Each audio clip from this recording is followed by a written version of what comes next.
More political panel time. Welcome back to the Takeout. TW, I asked you to wait, and you did. Patiently. Jump in.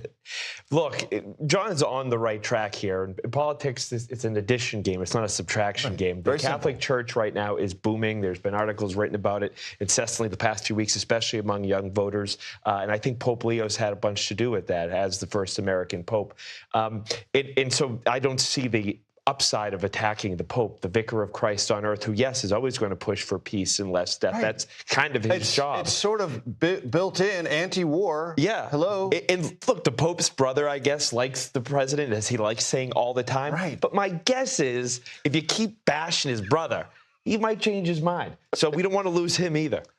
Also, I want you to, and I'll give you a chance on this, TW, to weigh in first. The imagery the president posted, the AI-generated thing, which he said today, and this almost felt like a troll itself, a troll upon a troll. Yeah. Oh, I thought I was a doctor. Yeah.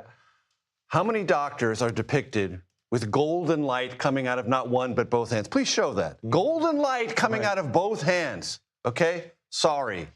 I'm not buying it, and I don't think those who found it offensive and borderline, if not entirely blasphemous, are buying it either. Absolutely. And Riley Gaines was like a little humility. Of all people, said a little humility would do you good. Look, Trump will never say, I'm sorry. Nope. He's always going to find a way out of it, and I wish he would sometimes, because this obviously rubbed a ton of people the wrong way. Legitimately so. Including probably the DoorDash driver who was there when he said it. So, yeah, a little humility would have gone a long way. I don't think people are buying the excuse. Again, it's an unforced error. Yeah, I mean, this image here that we just saw, and I mean, even go back a little bit when he posted the image after the death of Pope Francis of him kind of in an AI version of himself as Pope.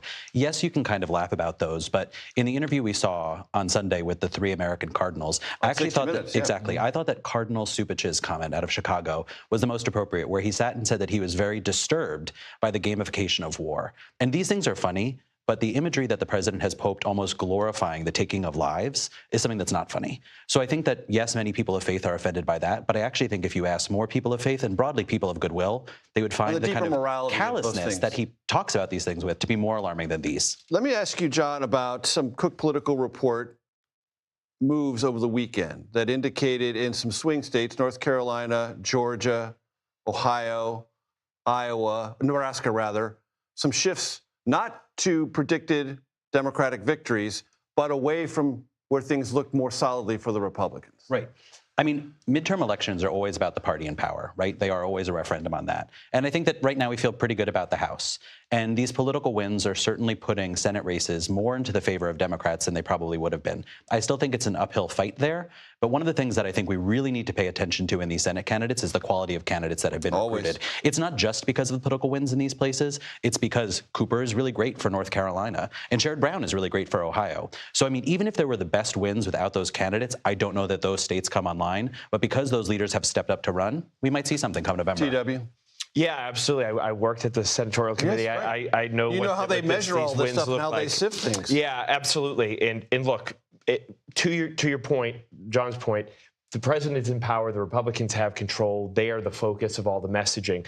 And right now we are in a war, and gas prices are rising. So yes, you're seeing discomfort. However, I would just point out that if we're going to compare it to, say, a 2018, where it's a massive wave away from Republicans, I would just note that the Democrats on a generic ballot are still underperforming where they were there. And, oh, yeah, their favorability rating is still lower than that of Republicans. They still have brand ID They have massive brand ID problems. So, yes, candidates will always matter. And the Republicans need to do a good job of getting good candidates that can compete with their good candidates and try to figure out a mechanism to match their energy. And as I started the show tonight, the Strait of Hormuz is going to have a lot to do with the president, diplomacy, strategy, and politics in the midterm. TW, great to have you here. John, always a pleasure.